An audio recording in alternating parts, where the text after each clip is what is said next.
caranya supaya saya bisa mendengar sisi yang sebelah sana, ya, sisi yang dibalik dibalik kamera atau dibalik komputer kita ini, bagaimana kita bisa mendengarkan. Bagaimana kita juga harus bisa mengkomunikasikan ekspektasi gitu ya, mengkomunikasikan kita tuh kepengennya ini ya, kita ntar lagi ngobrol soal ini, dari sini hasilnya seperti begini. Itu dengan cara yang menjadi berbeda. Itu kenapa kemudian bermunculan collaboration tools maupun engagement tools. Tadi Mentimeter itu salah satunya. Tadi yang kita lakukan bersama itu salah satunya. Karena kalau saya tanya kepada audiens, misalnya ini audiens di depan publik ya, saya berbicara dengan 1.000 orang, saya dengan mudah mungkin bertanya dan mendapatkan respons. Tapi kalau kemudian dengan komputer, bagaimana caranya? Nah, ada tools yang membantu ke arah sana. Dan di dalam proses pembelajaran ini juga sesuatu yang menjadi menarik dan penting juga. Di kami sendiri, di praktisi di bisnis, kita juga melakukan hal-hal yang sama. Kita sering melakukan istilahnya webinar gitu ya, web seminar sekarang ini kepada perusahaan-perusahaan juga sama. Kita perlu engagement tool, bagaimana bisa berkomunikasi, memanage ekspektasi dengan jelas. Saya tidak tahu apakah teman-teman yang di sana itu mendengarkan ini dengan mungkin sambil mendengarkan radio atau melihat TV, karena kan kita nggak tahu, gitu kan, karena dibatasi oleh komputer di sini. Nah, bagaimana kemudian kita bisa melakukan itu dengan tepat? Kita perlu alat bantu. Contoh yang lain misalnya collaboration tools itu ya, ada Miro, ada Mural. Kalau Microsoft punya namanya Microsoft Whiteboard.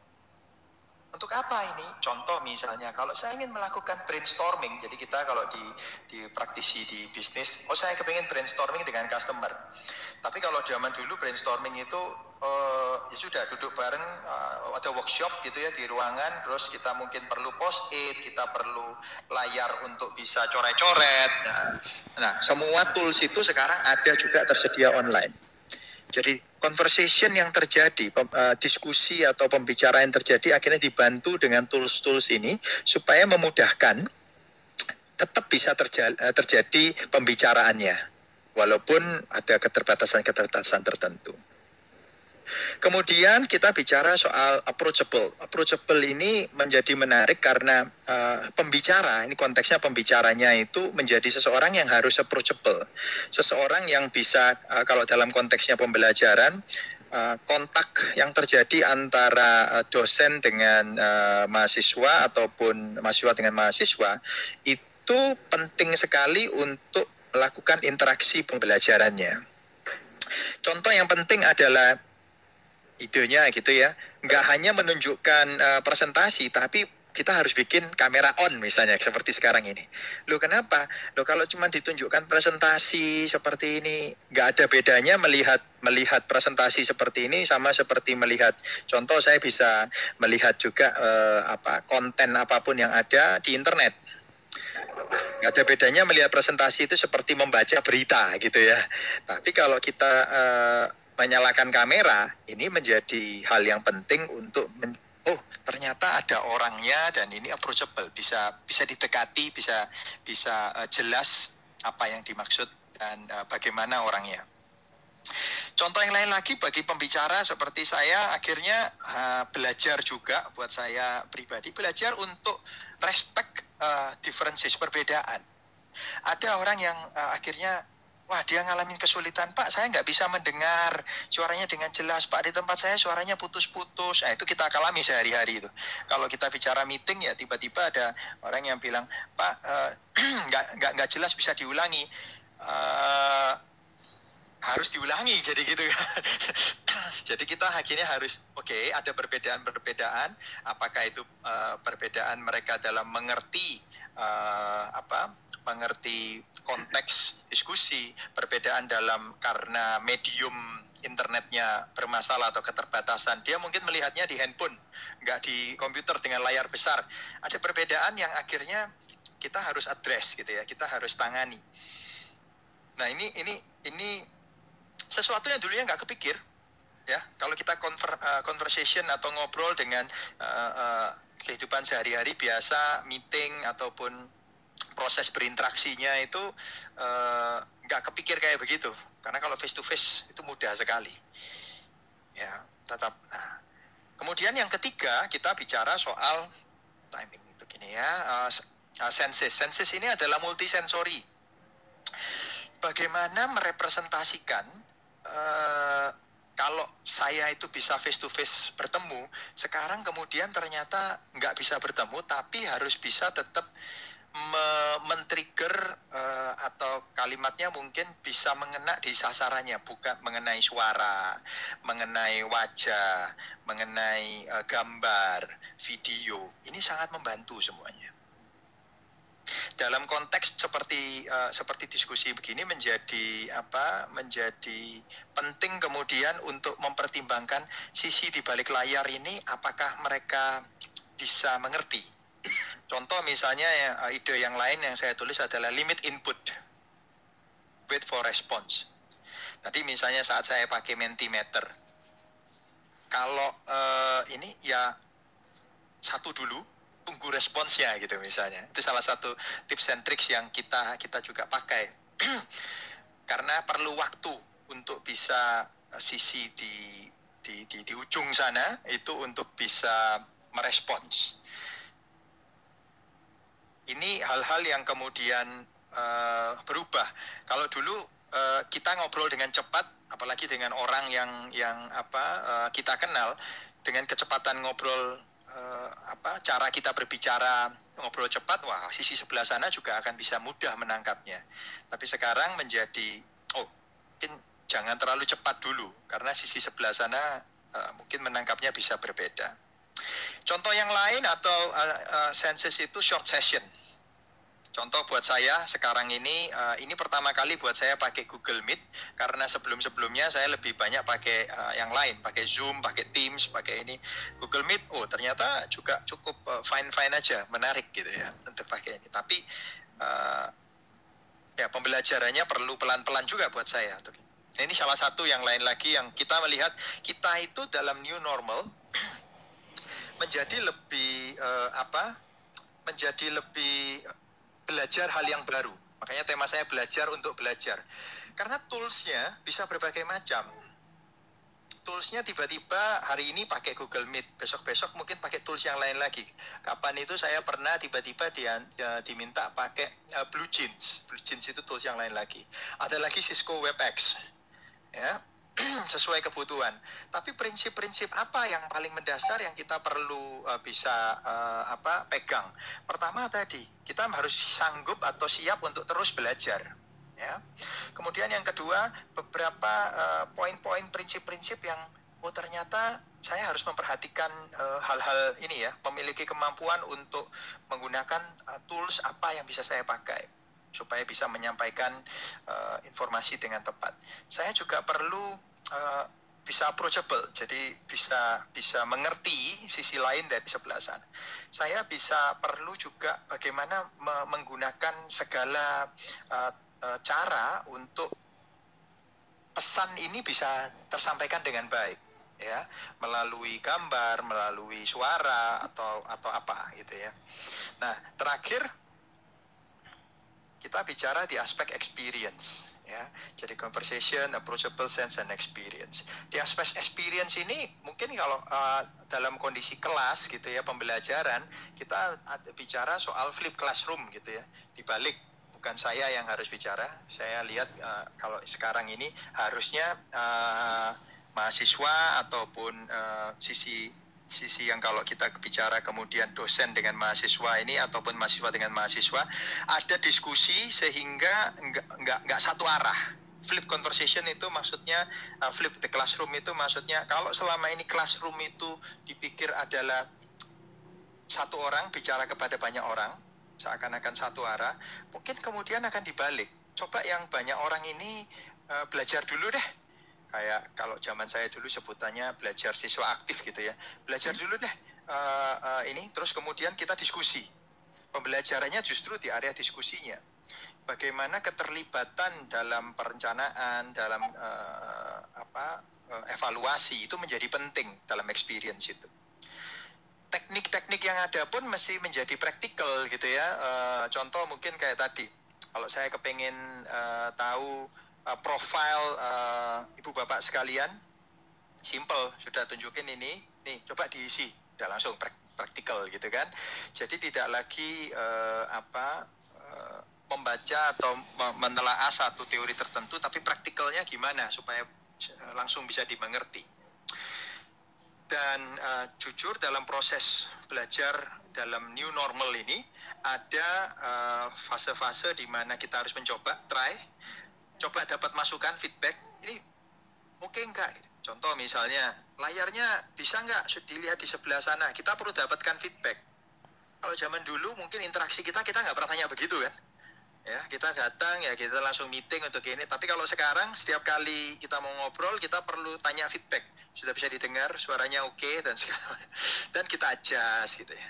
Sama juga, ini gimana ini? Kalau kita diskusi soal ini sesuai dengan harapan atau enggak? Karena kita nggak bisa melihat secara gampang feedback yang biasanya kita bisa dapat. Kalau sehari-hari, kalau kita ngomong yang mungkin sedikit nggak membuat hati nyaman orang di sebelah sana, kita langsung bisa merasa lah gitu ya. Tapi kalau sekarang ini nggak tahu nih, ini saya ngomongnya salah atau menyinggung atau apa gitu ya. Nah, kita perlu dapatkan feedback dan kita perlu adjust lagi. Banyak hal yang saya pikir ini terjadi dan dari saya ini yang saya sharingkan. Ini yang terjadi juga di dalam kehidupan sehari-hari kita, di dalam dunia praktek, di dunia kerja. Itu dari saya, terima kasih banyak. Waktu saya kembalikan ke Pak Wibisono. Terima kasih Pak Tony, menarik sekali Bapak Ibu peserta seminar pagi ini. Saya coba ringkas apa yang disampaikan Pak Tony tadi, bahwa pandemi ini tentu kita semua berharap tidak akan berlangsung selamanya. Ada saatnya berhenti, kemudian kehidupan akan kembali normal. Tapi normal yang seperti apa dulu begitu. Jadi ada istilah yang lagi tren. Jadi Pak Tony mengambil topik hari ini memang yang saat ini sedang ramai dibahas dan kita semua memang penasaran sebenarnya new normal itu seperti apa begitu. Tadi Pak Tony menjelaskan bahwa new normal itu akan berlangsung pada semua hal dan termasuk dalam dunia pembelajaran. Tadi ada menarik sekali Pak Tony, ada istilah case tadi ya, ada conversation, approachable, senses, dan experience gitu kan. Jadi meskipun nanti akan kembali normal, tidak serta-merta kita akan kembali sama seperti ketika sebelum ada pandemi. Akan ada penyesuaian-penyesuaian dalam kebiasaan, dalam teknologi, bahkan mungkin dalam cara percakapan dan lain-lain begitu. Menarik sekali Pak Tony. Bapak Ibu peserta seminar pagi ini, silahkan yang memiliki pertanyaan untuk diketik langsung di dalam live chatting. Nanti tim di studio akan mudah-mudahan akan sempat untuk memilih dan menayangkan. Pak Tony, tadi Bapak di awal kan sudah menyampaikan bahwa untuk kali ini tidak akan berbicara tentang merek, tidak akan berbicara tentang SAP. Ya, betul. Nah ini kebetulan ada titipan Pak, titipan dari teman-teman akademisi. Ada kaitannya dengan SAP juga. Apakah boleh untuk disampaikan Pak? Boleh. Baik. Pak, selama ini kan bagi kalangan pendidikan, terutama yang jauh dari ibu kota, apalagi yang agak di pelosok, itu kan punya jarak dengan SAP. SAP ini selama ini terkenal 3 hal juga Pak. Pertama, dia besar karena dia ya ERP terbesar di dunia mungkin. Kemudian dia canggih, terobosan-terobosannya seperti SAP HANA itu kan monumental begitu kan, luar biasa. Tapi juga mahal gitu.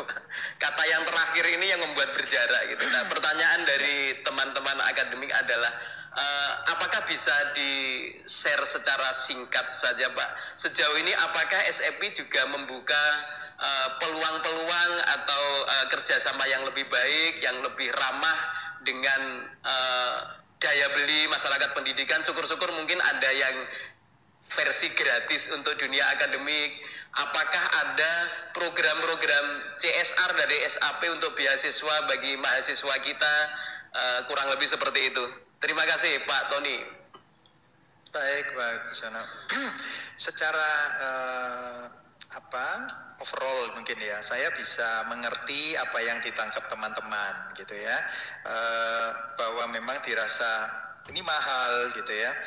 Kalau kita bicara untuk dunia, jadi masing-masing plus minus ya, karena tidak akan mungkin ada apa istilahnya one solution fits all gitu ya, satu solusi bisa menyelesaikan segala permasalahan gitu kan nggak ada juga satu obat bisa menyelesaikan semua penyakit gitu ya.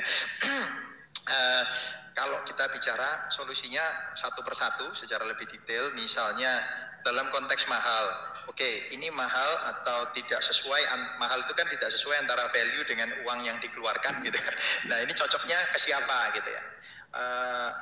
Sesuai dengan kategori bisnisnya, sebenarnya di SAP kalau zaman dulu ada R3 dan nggak ada yang lain lagi gitu ya. Tapi kalau sekarang sebenarnya solusinya beragam.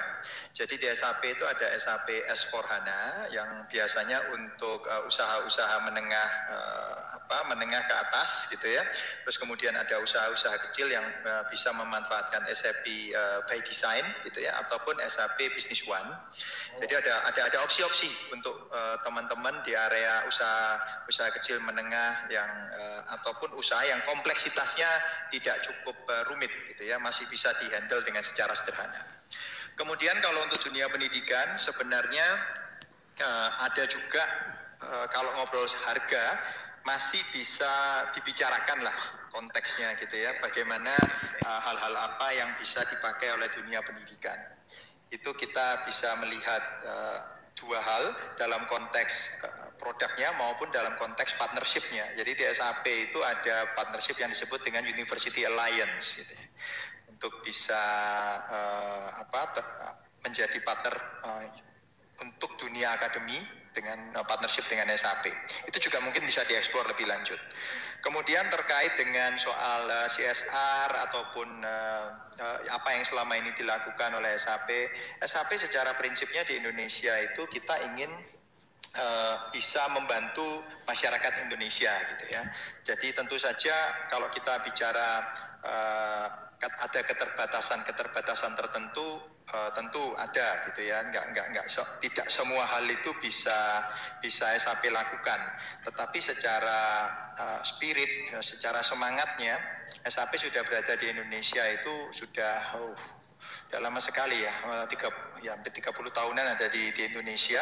Nah itu kita spiritnya bagaimana mengembangkan industri secara umum di Indonesia, karena SAP itu tools untuk membantu bisnis ya, jadi kalau memang ada hal-hal yang secara spesifik ingin didiskusikan, ini kan tadi bicaranya mungkin secara high level gitu ya. Tapi kalau ada hal yang secara spesifik, kirim email ke saya, kontak ke saya, kita coba cari solusinya seperti apa. Gitu Pak. Terima kasih Pak Tony, cukup jelas. Terima kasih. Oke, Pak Tony, ini ada satu pertanyaan dari peserta. Jadi dari Ibu Nuraini Asriati, mau tanya Pak, bagaimana sistem pembelajaran KISES secara lengkap?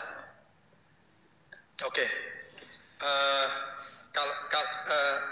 jadi yang saya maksudnya case itu, maksudnya yang case mungkin maksudnya nih Pak ya, ya mungkin maksudnya case tadi ya. Ya, kalau di kita mempraktekkan itu dalam keseharian kita gitu ya, itu sesuatu yang bukan hanya dalam proses pembelajaran antara di dunia kependidikan gitu kan, itu yang kita juga melihat sehari-hari dalam praktek bisnisnya, itu yang terjadi. Bagaimana kita memanfaatkan tools yang ada, bagaimana kita perlu memperhatikan dalam berinteraksi dengan orang melalui medium ya yang terbatas begini kan, karena suka atau nggak suka kita tahu komunikasi yang terbaik adalah face to face. Tapi dengan keterbatasan yang ada, bagaimana kita memanfaatkan teknologi yang ada, bagaimana kita sendiri juga belajar bukan soal teknologinya, tapi soal mindsetnya atau prinsip-prinsip yang dalam komunikasi ini ada yang berbeda gitu ya. Ada hal-hal yang perlu diperhatikan untuk bisa lebih mengerti pembicara di non jauh di seberang sana, ataupun hal-hal yang perlu kita perhatikan dalam kita menyusun konten yang mau kita sampaikan. Prinsipnya seperti itu, Pak. Oke, baik. Terima kasih, Pak Tony. Apakah masih ada pertanyaan lain? Ya, Pak, ini ada lagi mungkin satu aja nih Pak, dari Pak Antonius Dinar Hasto. Ini untuk Pak Tony. Bagaimana menyesuaikan proses pembelajaran yang konvensional atau kelas menjadi online kelas dengan berbagai fitur aplikasi yang membantu kami membuat video pembelajaran? Oke. Ini menjadi menarik ya kalau bicara ini. Saya kebetulan juga cukup concern terhadap pembelajaran. Saya dari mahasiswa lah, kasarnya mencari atau membiayai kuliah saya pun itu dengan memberikan les, melakukan untuk ini sudah cukup mendalami dunia pembelajaran. Ada beberapa hal yang berbeda. Bagaimana dalam aspek offline itu menjadi online. Kemudian ada hal yang berbeda lagi setelah dari online itu berubah menjadi, kalau di beberapa tahun terakhir, 5 tahun terakhir itu kalau pernah dengar MOOC gitu ya, Massive Open Online Curriculum. Ini semua memiliki perbedaan gitu ya, dan memiliki karakteristik yang berbeda. Berbeda lagi kalau dalam konteks di mana teknologinya seperti sekarang ini, kita mau melakukan online-nya seperti apa? Apakah online-nya menggunakan dengan metode tadi MOOC, Massive Online Curriculum? Artinya saya bikin video kemudian orang belajar aja dari video tersebut, atau lebih model menggabungkan dengan model tutorship gitu ya. Jadi seperti begini, kita ngobrol dan kemudian berdiskusi isu dan segala macamnya. Ini hal-hal yang berbeda dan memerlukan secara konsep juga berbeda karena memiliki karakteristik yang berbeda. Cuman kalau kita berbicara proses pembelajaran, buat saya kata kuncinya kan sebenarnya outcome-nya, hasil akhirnya apa? Outcome yang mau dicapai tersebut secara prinsip adalah proses pembelajaran ini orang yang belajar dia mendapatkan dan memperoleh keilmuan yang diperlukan. Nah, untuk memperoleh itu dia bisa belajar dengan metode tadi video ataupun tugas-tugas untuk melakukan sendiri. Tapi dia juga perlu melakukan mencoba. Karena kalau enggak keilmuannya hanyalah sifatnya di atas kertas gitu kan ya. Nah, proses mencoba ini kembali menjadi sesuatu yang unik. Bagaimana ini bisa di-online-kan gitu kan. Bagaimana dia mencoba itu bisa di-online-kan dan bisa dimonitor. Kalau buat saya prinsip saya adalah trust people, cek proses gitu ya. Saya percaya orangnya, misalnya ada mahasiswa belajar gitu ya, saya bilang saya percaya kamu belajar, saya percaya kamu mencoba, tapi saya perlu cek prosesnya gitu kan. Nah, ini menjadi kita perlu menggabungkan berbagai area ini. Bagaimana memanfaatkan tadi video, bagaimana saya bisa cek prosesnya orang ini melihat video tersebut, bagaimana dia mencoba atau melakukan tugas dan tugas tersebut bukan cuma ngerpek atau nyontoh dari orang lain tapi dia nggak ngerti, tapi dia mengerti gitu ya. Nah, ini penggabungan ini yang perlu difahami untuk bisa membuat satu proses offline ke online ini menjadi benar-benar tetap berdampak, memiliki outcome yang diharapkan. Itu sih Pak bisa. Terima kasih Pak Tony, cukup jelas rasanya. Baik Bapak Ibu, masih ada satu pertanyaan. Oke, mungkin ini yang terakhir ya untuk Pak Tony, karena Pak Tony waktunya juga ini. Mohon maaf Pak Tony, ini masih ada satu. Ini dari Bapak Hafiz Muhammad. Minta saran Pak, bagaimana mengkondisikan mahasiswa yang tinggal di pelosok, yang sinyal internet yang susah, sehingga dia selalu telat dan ini membuat sistem pembelajaran sedikit rumit. Gitu Pak. Silakan Pak.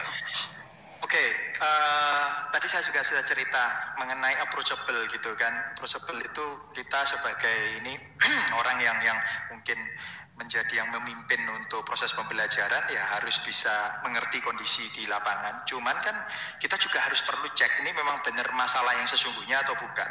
Ya. Ada memang masalah yang terkait dengan jaringan dan itu benar-benar di luar kontrol kita. Kita hanya fokus ke masalah yang benar-benar kita bisa kontrol kan. Biasanya kalau sudah konsepnya seperti itu, modelnya mungkin benar-benar pembelajaran jarak jauh kayak model universitas terbuka zaman dulu. Kalau apa yang kita lakukan ini sebenarnya sudah dilakukan lama oleh UT gitu kan, universitas terbuka pembelajarannya jarak jauh. Tapi bagaimana kemudian pembelajaran jarak jauh tersebut bisa terukur gitu ya. Nah, nggak harus online interaksi seperti begini. Kalau emang ada masalah, maka kemudian ada beberapa hal saya pikir yang perlu dipastikan dalam cek prosesnya. Prosesnya, dia selalu mengalami masalah mengenai misalnya soal internet atau apa itu, apakah memang karena ya kadang-kadang di daerah yang jauh itu listrik kurang, terus kemudian BTS-nya mati, ya mau diapakan gitu ya. Susah, dia juga nggak bisa connect. Apakah harus jam-jam tertentu proses pembelajarannya? Apakah kemudian harus dengan medium tertentu? Apakah kalau memang nggak bisa online, online adalah yang paling gampang karena masif gitu kan, bisa masif. Tapi kalau nggak bisa online, alternatifnya apa? Apakah memang dia bisa melakukan dengan model jarak jauh dan perlu dikirimkan dalam waktu yang dikomit bersama-sama. Contoh misalnya, kalau dia nggak bisa online untuk mengirimkan tugas sesuai schedule tanggal sekian, karena tugas harus di-upload misalnya begitu, dan dia nggak bisa upload, maka mungkin pertanyaannya, ini mau di-uploadnya kapan? Apakah karena harus di waktu tertentu atau hari tertentu? Jadi ada kesepakatan untuk bisa mengantisipasi dan memitigasi kondisi yang ada. Itu saya pikir yang perlu ditahan. Oke, terima kasih. Menarik sekali Pak Tony bahwa secara prinsip selalu ada teknologi yang tepat untuk situasi yang dihadapi. Dari teknologi yang paling canggih sampai yang paling sederhana. Tadi tepat sekali bahwa dalam posisi seperti itu ya kita bisa pertimbangkan metode-metode yang mungkin konvensional tapi jarak jauh seperti yang dilakukan oleh universitas terbuka. Terima kasih Pak Tony untuk kebersamaannya bersama kami semua. Kepada teman-teman, Bapak Ibu peserta seminar yang masih ingin bertanya kepada Pak Tony, nanti pertanyaan-pertanyaan di live chat akan kita kirimkan ke Pak Tony.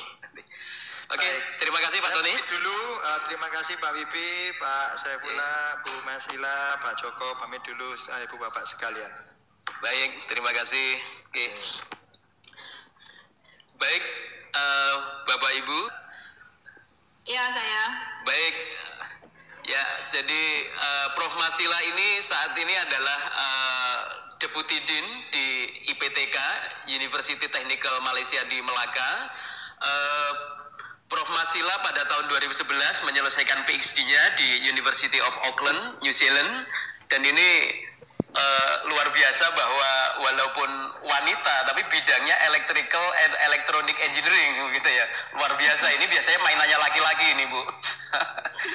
Kemudian pada tahun 2011 sampai 2012 Prof Masila juga menyelesaikan postdoctoral di Swinburne University of Technology di Australia. Baik, kepada Prof Masila saya persilahkan. Oke, slide-nya saya present di sini ya. Silakan. Ya.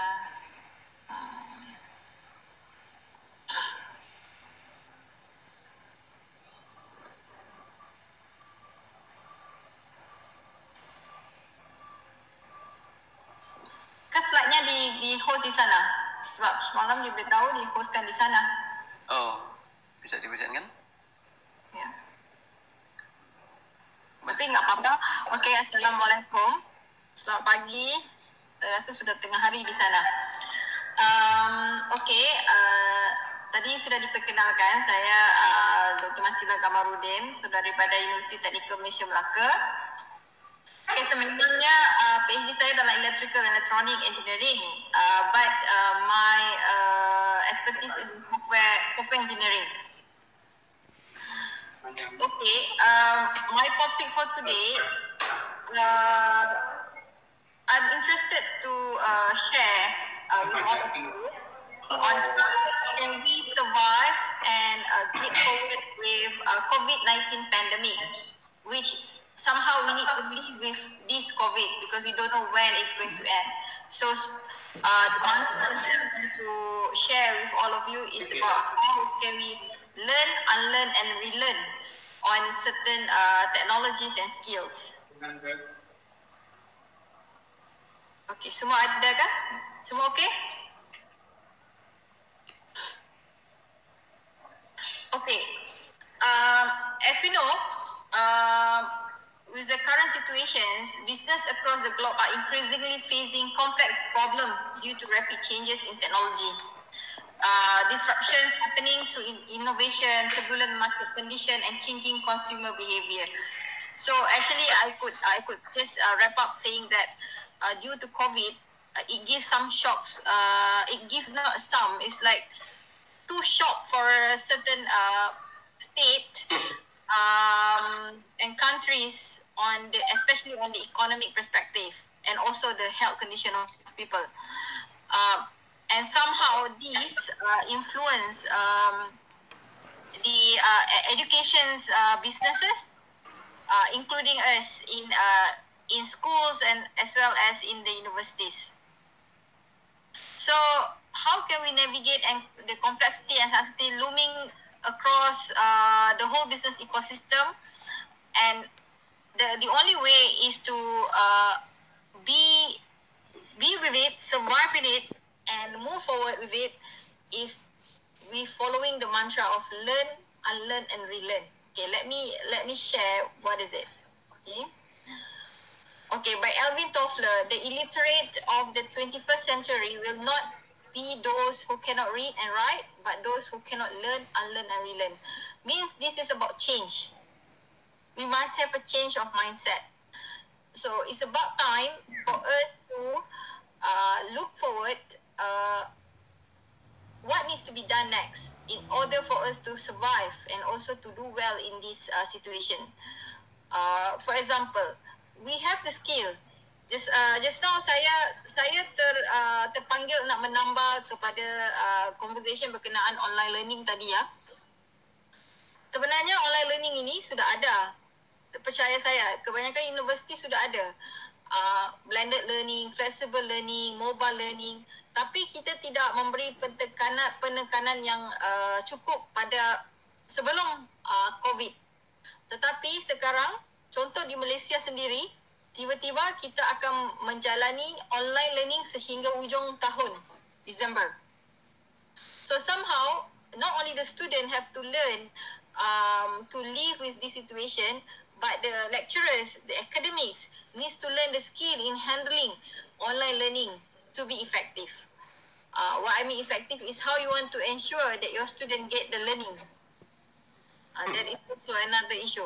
And then we have to unlearn certain attributes that we have now. Like, as a lecturer, we just like to have face-to-face. Yes, that's true. But face-to-face, like now, we do in Google Meet or YouTube Live or something. But not face-to-face to be in front of the students. And we also need to unlearn certain attributes to be rebellious, resistant to change, closed mindset, and all that.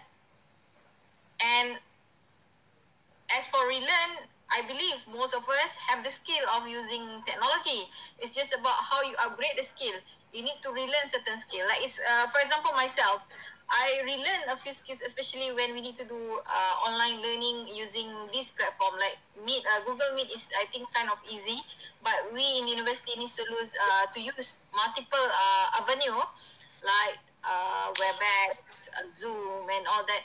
And how can we use that to make your learning more creative and innovative, and at the same time can afford the usage by the students.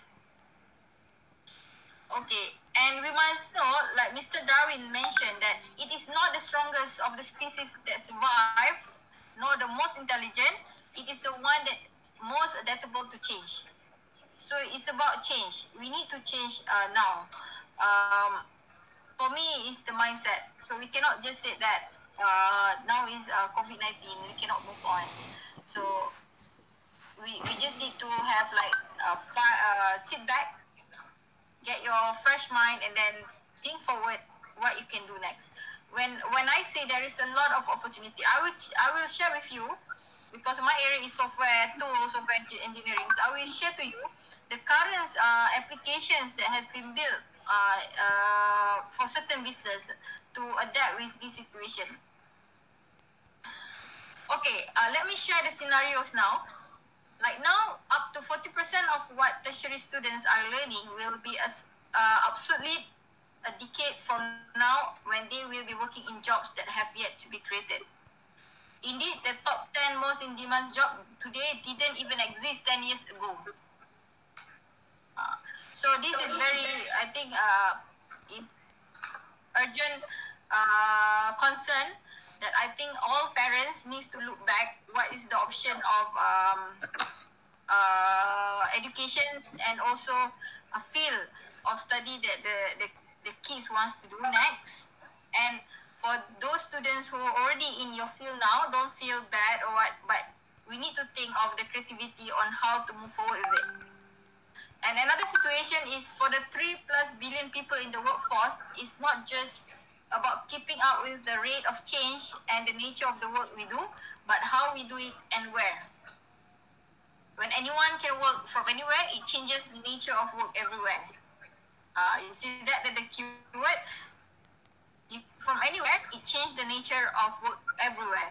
Traditional boundaries disappear and the global talent pool becomes more skilled and mobile, which presents a challenge for people in developed countries to adapt faster to simply stay competitive. Okay, when you said about new normal, I also want to add to the talk before. My concern as an academic is actually not to the urban students. My concern is on the rural area students.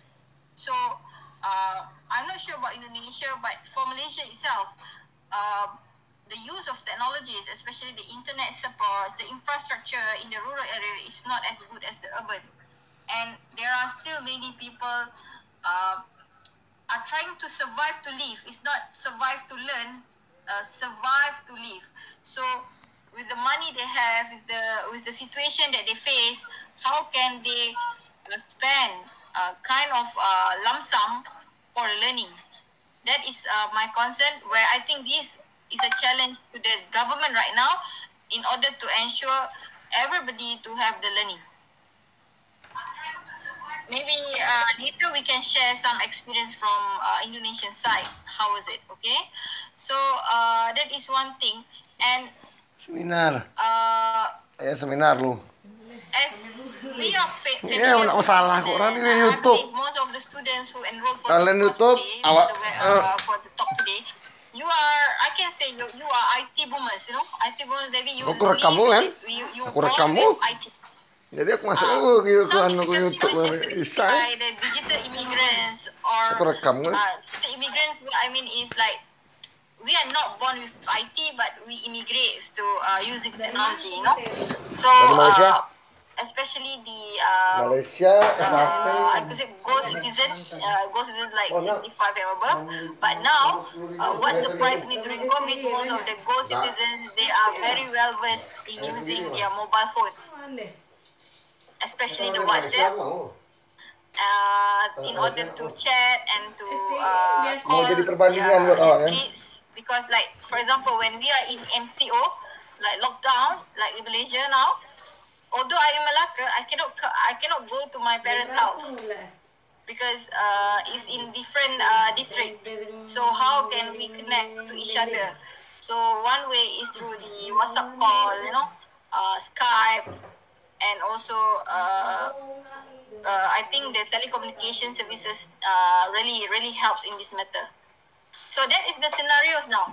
So how we as technology expert, or maybe going to be the expert, going to face the technological disruptions as well as other change shaping the world of work.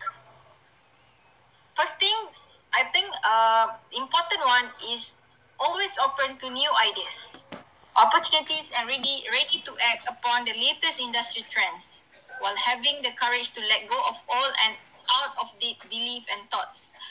So I think this is very important to all of us, not only the business person, but also to us, the technologists, to academics ourselves, because I found when we first was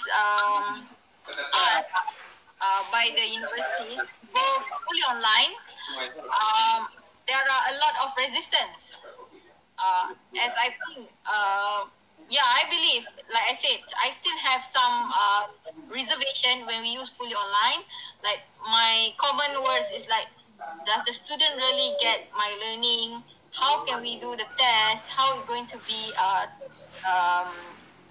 I trust my student, but how trust can help on helping me to trust the technology, all that kind of thing.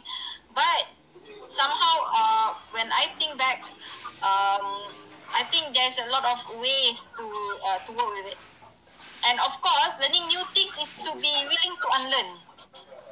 We need to unlearn certain of our behaviors. Okay, when we come to the new normal, I think it's not about implementing new technology. The technology is already there. But on how we have the experience, how we change the behavior in using the technology better. That I think is very important. Like for example, now everything is online. So some people might take for granted.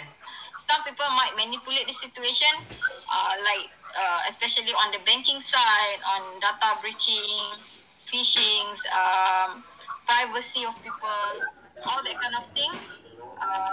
We need to learn to be more ethical users. Okay. And also, by unlearning, it's about moving away from something and letting go rather than acquiring.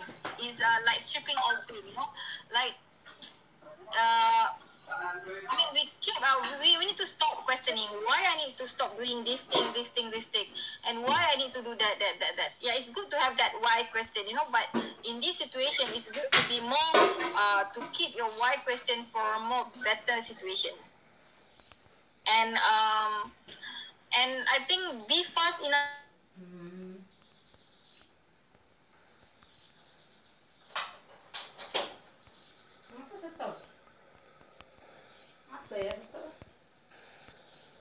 Prof. Masila, apakah terputus?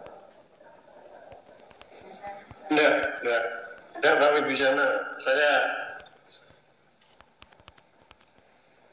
Halo, iya Pak. Baju mana ada pertanyaan loh-nya.